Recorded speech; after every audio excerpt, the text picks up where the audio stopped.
قرآن پاک بار بار کہتا ہے، نا امید نہ ہو، کمزور نہ پڑو، غمگین نہ ہو، بے شک اللہ ہر چیز پر قادر ہے۔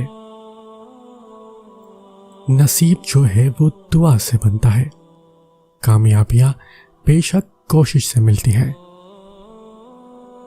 اپنے فیصلوں کو اللہ پر چھوڑ دو، مایوسی تمہیں چھوڑ دے گی۔ جانتے ہو درد کیا ہوتا ہے؟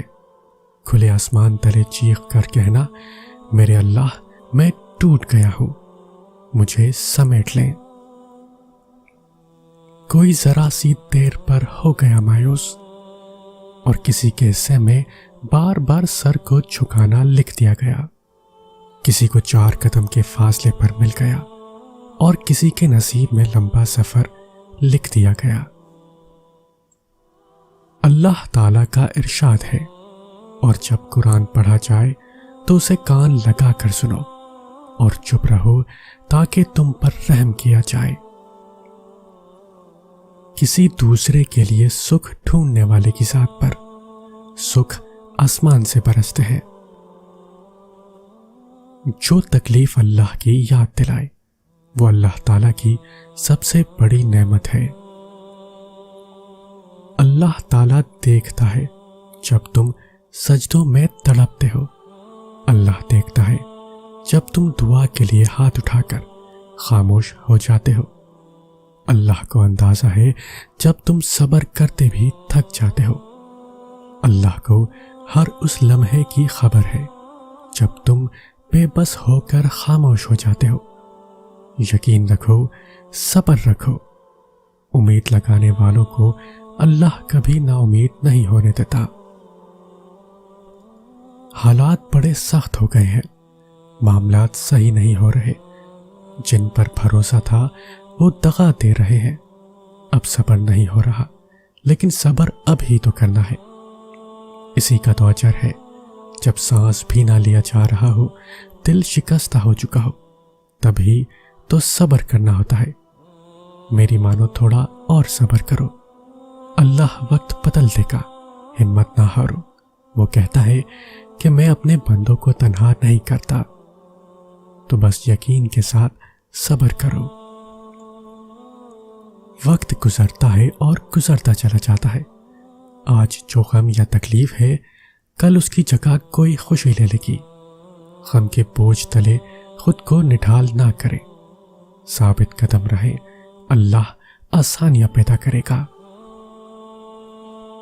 ہو سکتا ہے جو اللہ نے تم سے لے لیا ہے اسے ہی بہتر بنا کے تمہیں واپس دے دیا جائے، یہ بھی ممکن ہے کہ جو لیا گیا ہے اس سے بہتر تمہیں عطا کیا جائے۔ جب لوگ تمہیں تکلیف میں اکیلا چھوڑ دیں تو جان لو کہ اللہ تمہارے کام کا ذمہ خود لینا چاہتا ہے۔ سورہ بقرہ آپ کے دل کو سکون دیتی ہے، اور اس کے مبارک خطوط آپ کی سماعتوں میں گونجتے ہیں کہ اللہ آپ کی دعا کا جواب دے گا، اور آپ کے تھکے ہوئے دل کو امید دیتی ہے کہ آپ جس کے لیے کوشش کر رہے ہو اللہ وہ آپ کو ضرور دے گا۔ یقین مانے، آپ کا ٹوٹا دل پھر سے جڑ سکتا ہے۔ یہ جتنا مردہ محسوس ہو رہا ہے اس سے زیادہ زندگی لیے پھر سے جی اٹھ سکتا ہے۔ بھول گئے ہو کس رب نے بنایا تھا جو مردہ مٹی کے بارش کے بعد زندہ ہو جانے کی مثال دیے ہوئے ہے، اس کی باتوں پر کبھی غور نہیں کیا۔ جہاں یہ مثال قیامت میں مردہ کے پھر سے جی اٹھنے کی طرف اشارہ کرتی ہے، وہاں آپ کے دل کے لیے بھی اس میں امید ہونی چاہیے۔ بس اللہ کے معاملے میں اتنا سوچا نہ کریں، آنکھیں بند کر کے اعتبار کر لیا کریں کہ یہ تو معجزوں کا راستہ ہے۔ دنیا کی زندگی آخرت کے مقابلے میں ایک متاع قلیل کے سوا کچھ بھی نہیں۔ جس کے کام اللہ سنوارتا ہے اس کے کام بندے کیسے بگاڑ سکتے ہیں؟ حضرت علی رضی اللہ عنہ نے فرمایا، 3 طریقوں سے پریشانی خوشی میں بدل جاتی ہے، خاموش رہنے سے پریشانی کم ہو جاتی ہے، صبر کرنے سے ختم ہو جاتی ہے، اور شکر کرنے سے خوشی میں بدل جاتی ہے۔ زندگی میں جب بھی خود کو تنہا پاؤ، دنیا کا ہر اپنا تم سے منہ موڑ چکا ہو، تب یاد کرنا اللہ نے تمہیں تنہا اپنی قربت حاصل کرنے کے لیے کیا ہے، اپنے رب سے رجوع کرنے کے لیے کیا ہے۔ زندگی کا سفر ایک ٹرین جیسا ہے جس میں آپ کو ہزاروں لوگ ملیں گے جو اپنی اپنی منزل پر اتر جائیں گے، اور یہ بھی عین ممکن ہے کہ آپ کی منزل تک ٹرین خالی ہو۔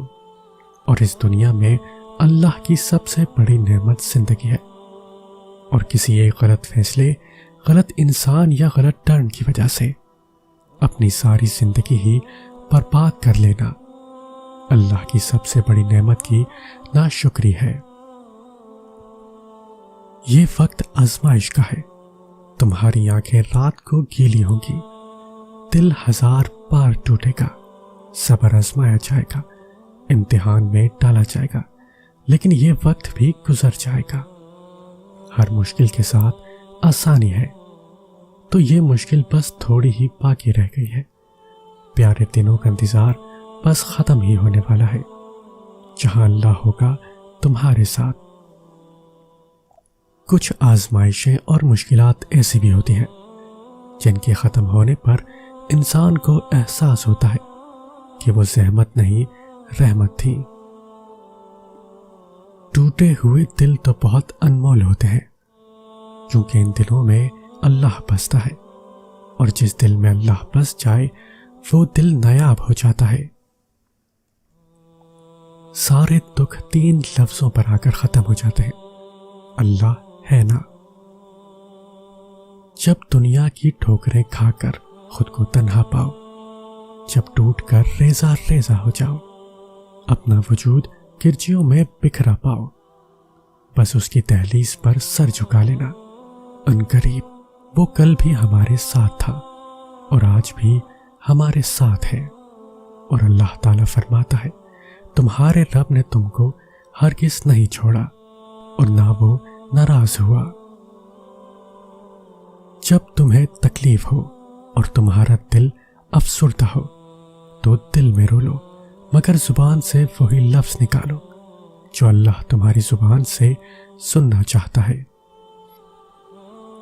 اللہ جب کسی کو درد دیتا ہے تو اس کو برداشت کرنے کی طاقت بھی دیتا ہے، لیکن باہر سے دیکھنے والوں کو اس کا درد نظر آتا ہے، اس کی برداشت نظر نہیں آتی۔ آزمائشیں دراصل سجدے کی تڑپ کا احساس کرانے آتی ہے۔ اللہ سے صبر اور نماز کے ذریعے مدد طلب کیجیے۔ مانگنے پر اللہ کیا نہیں دیتا، بس شرط یہ ہے کہ مانگا اسی سے جائے۔ جب تمہاری کہانی ایسے موڑ پر کھڑی ہو جہاں تم بے بس ہو جاؤ، کوئی راستہ نظر نہ آئے، صبر اپنی آخری حدوں کو پہنچ جائے، تو جان لینا کہ اللہ انجانے راستوں سے تمہارے لیے مدد بھیجنے والا ہے۔ تمہاری آزمائش کا اختتام ہو چکا، اب وہ تمہیں معجزوں کی راہ دکھانے والا ہے۔ جب تم سجدے پہ سجدہ کرتے ہو، جب تم سانس لیے بغیر بے ساختہ اس کا نام پکارنے لگتے ہو، تب وہ تمہیں دیکھ کر مسکراتا ہے، تب وہ تمہارے یقین کا بھرم رکھ لیتا ہے اور تمہارے مان کی لاج رکھ لیتا ہے، سارے وسوسوں کو ختم کر دیتا ہے۔ دل جس بات پر اڑ جاتا ہے، رب اسی بات پر آزماتا ہے۔ مایوس وہ ہوتا ہے جو اللہ پر یقین نہیں رکھتا، اور محروم وہ ہوتا ہے جو اللہ کی نعمتوں کا شکر ادا نہیں کرتا۔ ہوائیں موسم کا رخ بدل دیتی ہے اور دعا مصیبتوں کا۔ اپنے نقصان پر ہرگز غمزدہ نہ ہوا کرے، کیونکہ اللہ آپ سے اس وقت تک کچھ واپس نہیں لیتا جب تک اس سے بہتر آپ کو عطا نہ کرے۔ اپنے رب سے مانگے، دل کھول کر مانگے۔ وہ چیز جو آپ کو لگتا ہے کہ ناممکن ہے وہ بھی کہہ ڈالیں۔ اس کے لیے کچھ ناممکن نہیں، اس نے تو صرف کن کہنا ہے۔ وہ چاہتا ہے تمہیں تحفہ دینا، تبھی تو تمہیں آزمائش میں ڈالا ہے۔ ہر مشکل کے حل کے لیے اللہ پر بھروسہ کافی ہوتا ہے۔ وہ مالک ہے تمہارے دل کی حالت سے، تم سے بہتر واقف ہے۔ تم بس اپنی پریشانی اللہ کو بتایا کرو اور بے فکر ہو جایا کرو۔ ایمان مضبوط ہو تو ہر چیز مل جاتی ہے، لیکن اگر دل میں وسوسے ہو تو ہاتھ خالی رہ جاتے ہیں۔